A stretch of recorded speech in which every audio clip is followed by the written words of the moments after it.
vocês. Olha só, no vídeo de hoje eu vou contar sobre uma vez que eu fui pra cidade de Milan, Ohio. Esse nome, Milan, é assim que eles pronunciam. Se você estiver falando da cidade de Milão, na Itália, você pronuncia Milano, mas lá eles falam Milan mesmo. Um fato que era o único que eu conhecia sobre o estado de Ohio, porque na terceira série eu tinha feito uma pesquisa sobre Thomas Edison, o inventor da lâmpada, né? E ele falava que ele tinha nascido lá. E eu não sabia ler aquele nome, então eu fiquei e fiquei um tempo lá tentando ler. E eu tinha um limite de 2 horas de distância, que era o que eu podia dirigir com o carro da host family. Então eu pesquisei, era basicamente 2 horas e 10, aí eu perguntei e pude ir. Aí eu fui, cheguei lá, é uma cidade pequena, mas fofa. Tinha a casa onde ele nasceu e cresceu. Tinha inclusive a casa construída pelo médico presente no parto dele. E tinha como se fosse um quarteirão de casinhas com um jardim no meio. E cada casinha tinha alguma exposição. Então uma coisa era o museu do Thomas Edison e outra coisa era como se fosse o museu da cidadezinha. Então eu comecei pela casa do Thomas Edison e eu não lembro detalhes do que ele de fato inventou, mas ele inventou mais do que a lâmpada. Então tinha várias vitrolas, tinha um telefone, tinha uma câmera, várias coisas que ele acabou contribuindo. E andando pela casa, a nossa guia era super legal. Ela tinha um jeito legal de falar, mas eu acabei não filmando muito ela. These are the rungs with a metal cap on the end of each rung with a metal pin going through it. These have been around for about 300 or 400 years as far back as I've been able to research. E ela explicava os vários cômodos, tal, alguns costumes da época, por exemplo, nos quartos tinham alguns itens de porcelana que no final eram pinicos, porque na época não tinha o sistema de esgoto que temos hoje, lá em 1800 e bolinha. Então era aquele esquema de você joga pela janela depois, ou então algum criado pega e se desfaz daquilo. As mulheres punham uma espécie de revestimento de tecido na tampa para a hora que, depois que usa durante a noite, não fazer barulho e não acordar outras pessoas. Então isso que era muito interessante, você via cada detalhe de cada coisa que naturalmente a gente nem imagina muito. A mulher também falou sobre uma característica do Thomas, que ele não era muito sociável. Talvez, eu nunca li o livro do Steve Jobs, mas muita gente diz que ele também era meio ruim de relações interpessoais. Então, o Thomas Edison, quando pequeno, teve um caso onde ele tinha ido brincar com o vizinho num lago e era inverno e o lago estava congelado. Daí, ok, depois ele voltou para casa. Aí passou várias horas, de noite vieram os pais do vizinho bater na porta e perguntar: você viu o Zezinho? Tipo, ele não voltou pra casa. Aí o Thomas falou: ele caiu no lago, o gelo quebrou. E assim foi. E aí o menino morreu. E ele não falou nada, tipo. Então, ele sempre foi muito difícil, né? Mas ele também era muito focado nos projetos dele, então ele tem aqueles dizeres famosos do tipo, ele não errou várias formas, ele só encontrou várias maneiras que não dariam certo para uma que desse. E, enfim, persistência é um exemplo, né?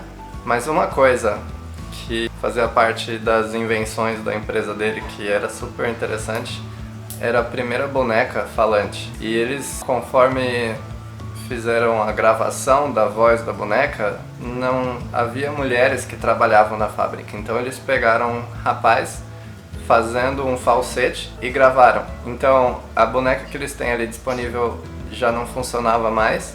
A mulher pediu pra gente pesquisar no YouTube, então eu convido vocês a pesquisarem também, que no final o som daquilo é muito medonho.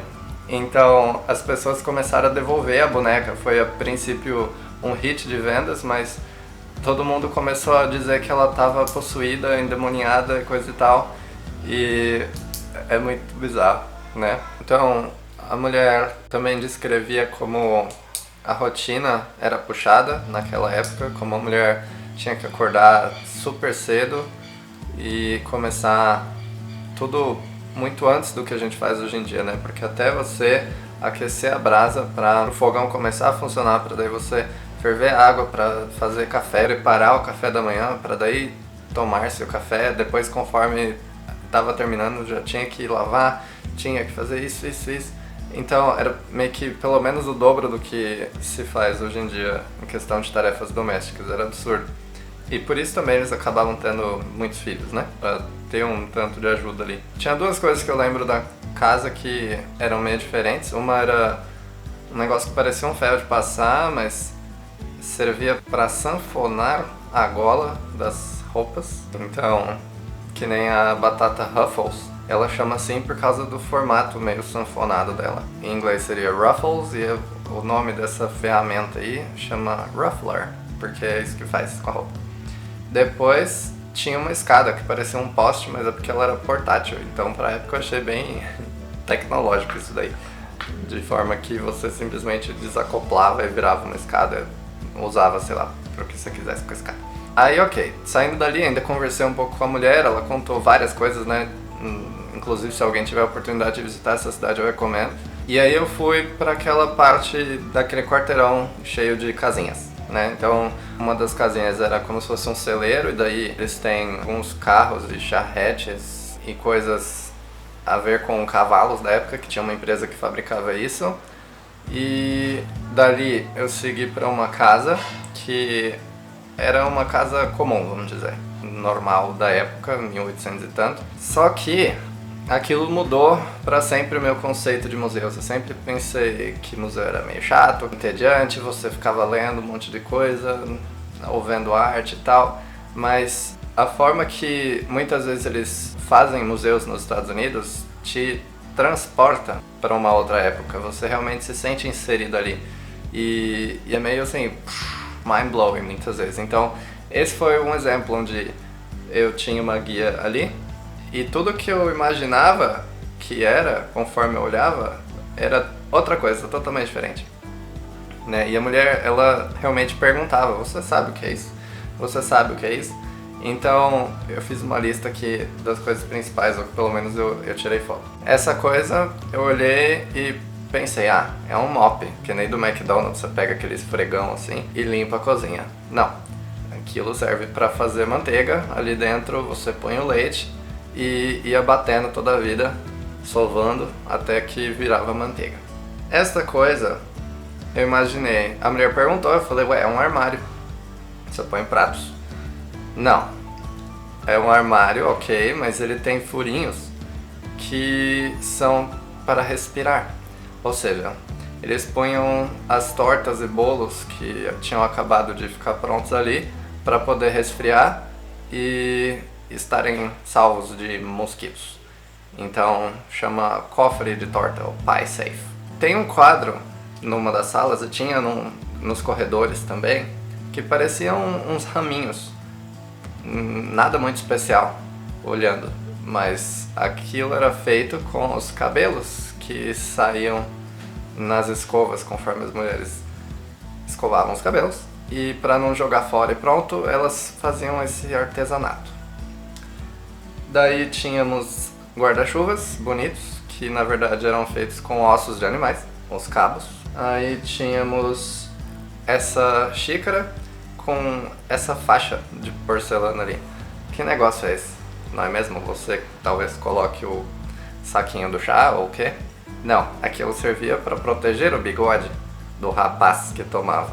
Agora, do lado dessa xícara tem um utensílio que eu não conseguia lembrar, eu não conseguia encontrar nenhuma referência. Minha gente, se você soubesse, eu pesquisei horas para poder localizar isso no Google para dizer para vocês o que era, porque eu também queria descobrir. Isso daí era uma ferramenta para fazer cachos nos cabelos e ela ficava na cozinha porque as mulheres aqueciam isso no fogão. Então é o que era? Curling iron. Depois, próximo de uma cama, visitando um dos quartos, tinha um negócio que parecia aquela pá que se usa para colocar pizza no forno, sei lá como explicar, né? Mas que abria para colocar alguma coisa dentro. Então, o que que era? Aquilo ali você punha também brasa quente no inverno para poder esfregar na cama, para a cama não estar tão fria na hora de dormir. Era uma das coisas que a mulher tinha que fazer. Então, elas tinham lá seu muque na época. E ali próximo também tinha essa espécie de alavanca. O que que é isso? Imagina que as camas tinham uma estrutura de corda embaixo do colchão. E conforme passavam-se as noites, as cordas iam afrouxando e a cama meio que ia afundando. Então, você precisava usar essa ferramenta para apertar a corda e meio que regular a cama de volta. E esses nós que a corda tinha, às vezes acontecia de beliscar. Tem um dizer em inglês que eles falam "Good night, don't let the bed bugs bite". E muitos acreditam que venha daí esse termo. O que pica, na verdade, não é um mosquito. Na verdade, são essas cordas que beliscam. Aí temos um aquecedor de pés, para você não precisar tirar o sapato. Você punha também a brasa ali. E tinha esse quadro também que não parecia fazer muito sentido, mas realmente era uma outra época. As mulheres, as moças prendadas, né, lá seus 15, 16 anos, elas mostravam os seus dotes de diversas formas. Uma delas era bordando, e essa era a prova delas, como se fosse o vestibular delas, sei lá, que servia também para conseguir um casamento. Então, conforme a menina casava, ela também pendurava esse certificado dela de quão prendada ela era em algum lugar da casa. Também porque para mostrar que ela era literada, né? Alfabetizada. Então, entre essas e outras, eu saí dali muito cheio de conhecimento, sentindo que eu tinha acabado de sair do século XIX e seguir para algumas das outras casinhas que não eram necessariamente tão especiais, mas que também agregavam, né? Então, uma delas tinha, 2, 3 cômodos e eram cheios de uma coleção de bonecas que a pessoa tinha feito de vários lugares e tal. Depois tinha outra cheia de vidro, porque tinha algumas empresas de vidro ali no país que realmente faziam trabalhos incríveis, algo a se admirar. E por fim, uma casa de um general que já era falecido, e daí a casa virou museu, que durante a vida inteira ele assumiu postos em vários países e ele colecionava vários itens, outros ele também, alguns ele comprava, outros ele ganhava dos governos, e inclusive tinha um do Brasil.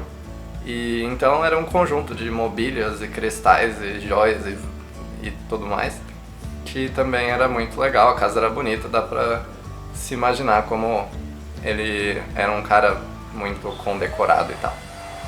E assim concluo o meu vídeo sobre Milan, Ohio. Quem sabe um dia você poderá visitar.